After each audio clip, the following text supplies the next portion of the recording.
Hi, it's Nicole. I picked out 5 books from the early 20th century for you today as potential options for this summer. All 5 are more or less English, some are more exotic than others. In no particular order, I Captured the Castle. Firstly, I Captured the Castle is a 1948 novel by Dodie Smith. The story is set in Suffolk and London in the 1930s. It's about 2 sisters, Rose and Cassandra, 21 and 17, who lived with their family in a beautiful but dilapidated castle in the English countryside. They had been living off the royalties of their father's internationally acclaimed book for many years, but now the money is running out. The sisters have grown to a marriageable age, and 2 rich American young men have moved into the neighborhood.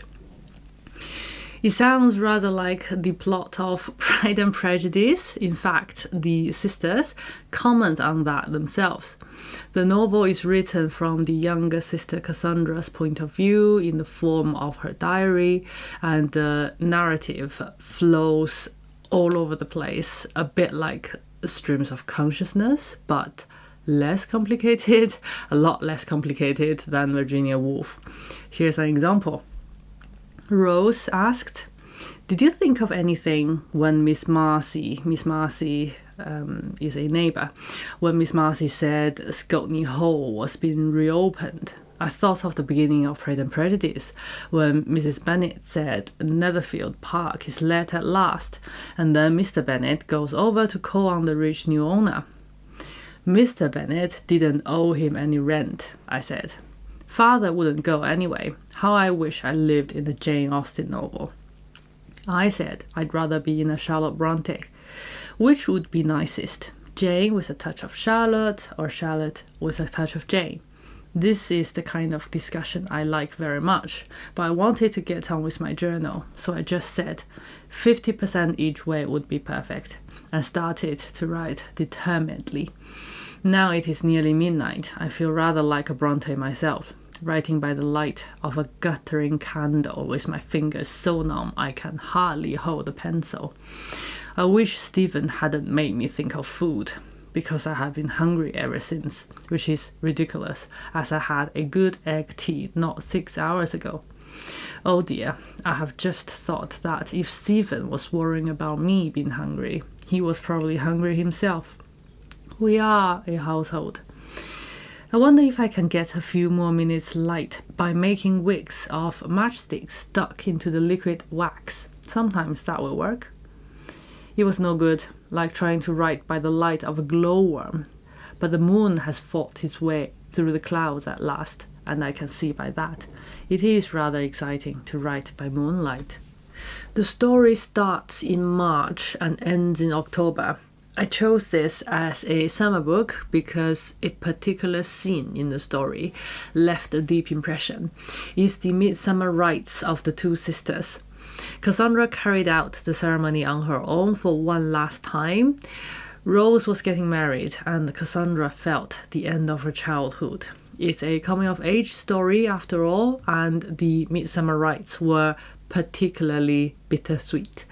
But a lot of the build-up happens in May. There's a lovely chapter that happened on the 1st of May, where the 2 English sisters and the 2 American brothers shared a perfect spring day in a quintessential English village. So a perfect book for this time of year. Dodie Smith wrote this deeply English novel while she lived in the US during the Second World War. She sprinkled a lot of her observations of the cultural differences into the novel. For example, the different words the English and the Americans tend to use, which mean the same things, the different pronunciations, the landscape and nature. For example, one thing Simon said was that he could never get used to the miracle of the long English twilight. It had never before struck me that we have long twilights. Americans do seem to say things which make the English notice England. The writing is light, easy, and witty. I love novels from the 20s and 30s. There's a sparkling, whimsical charm to them. I Capture the Castle is one great example. The second book is As I Walk Out One Midsummer Morning. As I Walk Out One Midsummer Morning is the second part of Laurie Lee's three-part memoir. The first part, Cider with Rosie, is about his childhood in a small English village in the Cotswolds. The second part, As I Walk Out One Midsummer Morning, can be read as a travelogue. At the age of 19, he left his home and village with a rucksack and a violin, walked firstly to the south coast and London, and for the rest of the book in Spain. Laurie Lee wrote the book in 1969, looking back at the long walks which happened over 1936 and 37. I talked about the first part of the trilogy, Cider with Rosie, in my 2024 July wrap-up, just in case you are interested. Both about the 1930s, As I Walk Out One Midsummer Morning is a sharp contrast to I Capture the Castle and many other whimsical novels that were written in or about the 30s. Poverty is romanticized in I Capture the Castle. While Cassandra's family had few items of furniture and little food, she could still write by moonlight. Laurie Lee pushed wet cement on a building site and did basking in city streets and met the jobless mass tramping in the English countryside. They were like a broken army walking away from a war, cheeks sunken, eyes dead with fatigue. Some carried bags of tools or shabby cardboard suitcases.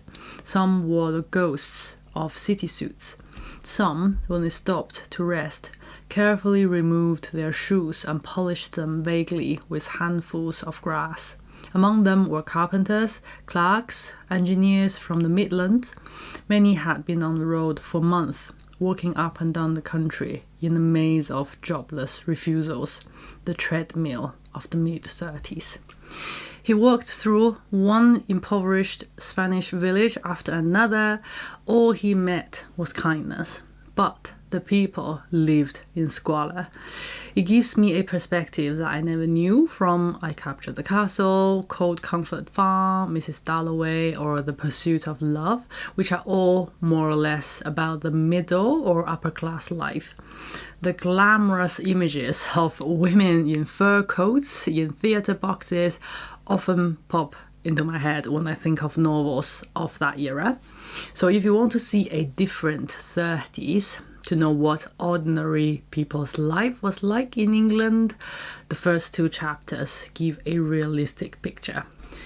Though life is harder for Laurie Lee and the people he meets, the writing is no less beautiful and attractive. It's like a sketch of an ordinary street scene. It's often immediately arty and elegant compared to a carbon copy photograph.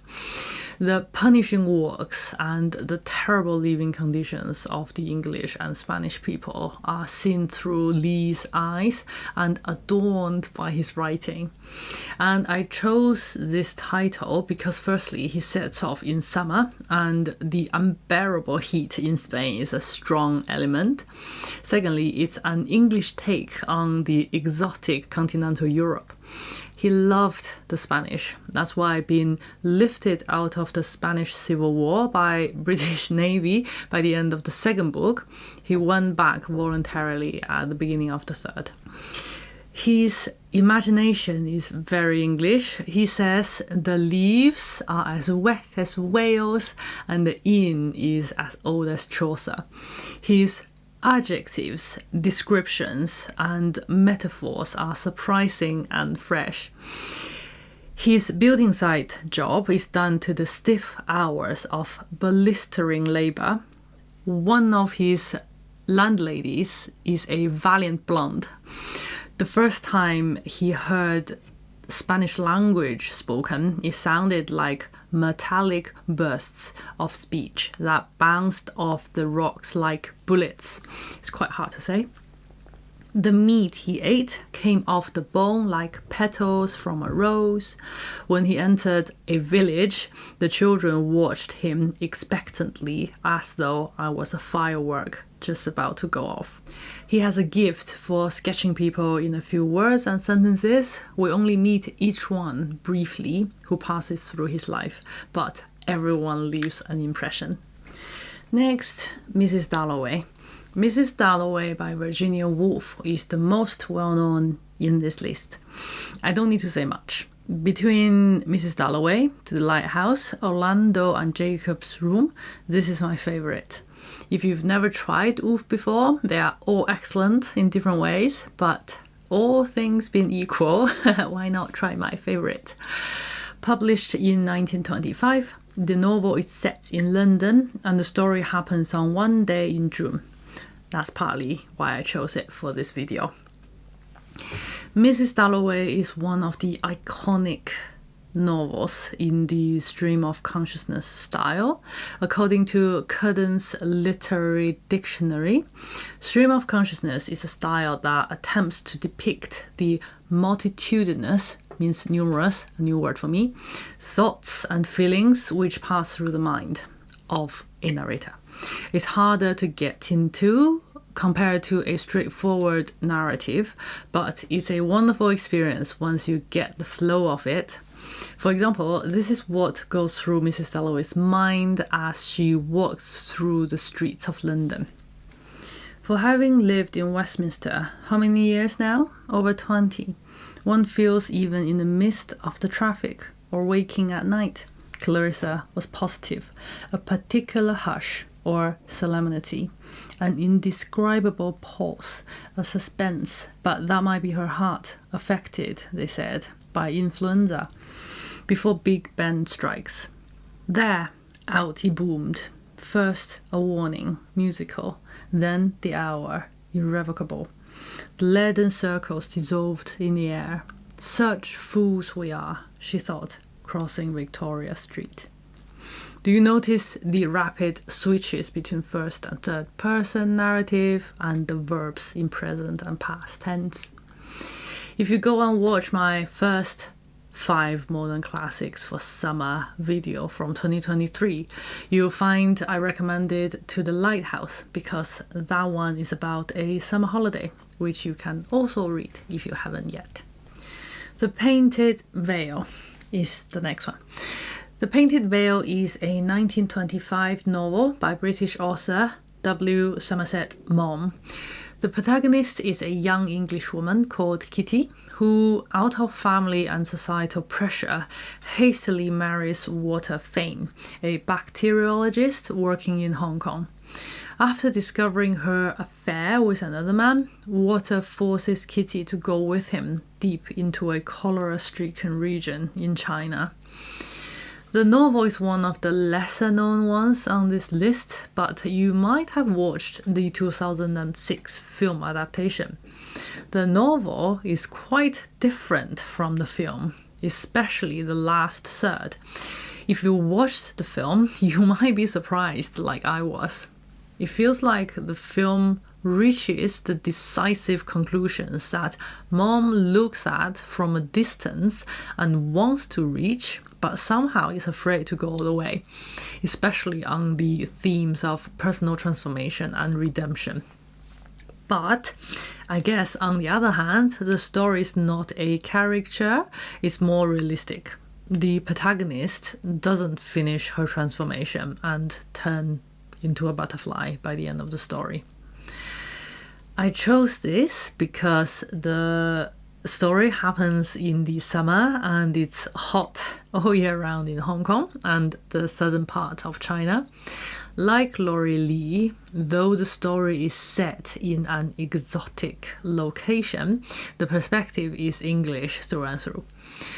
Also, for a change from light and whimsical books like I Captured the Castle, this one is more chilling and dark, just in case you are in the mood. Lastly, The Garden Party.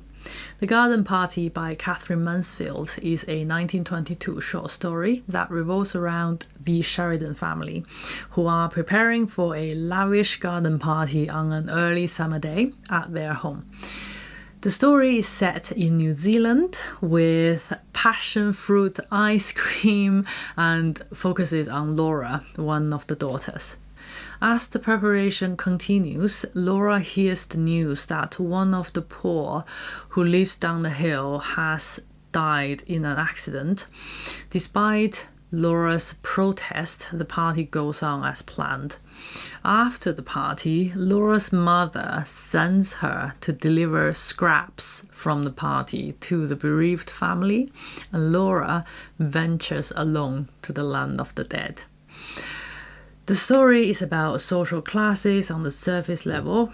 On a deeper level, it's about a young woman's growing into adulthood and her first experience with sexuality and death. This interpretation is given by Thomas C. Foster in How to Read Literature Like a Professor. He suggests Laura goes to the poor neighborhood as Persephone goes down to the land of the dead. It's very interesting. I like that book very much. The Garden Party is a short story that you can finish in one sitting, plus it is also said that Katherine Mansfield is the only women writer whose gift Virginia Woolf was jealous of. Why not give it a go and see what you think? Which one are you most interested? Let me know. That's all for today. Thank you for watching. I'll see you in my next one.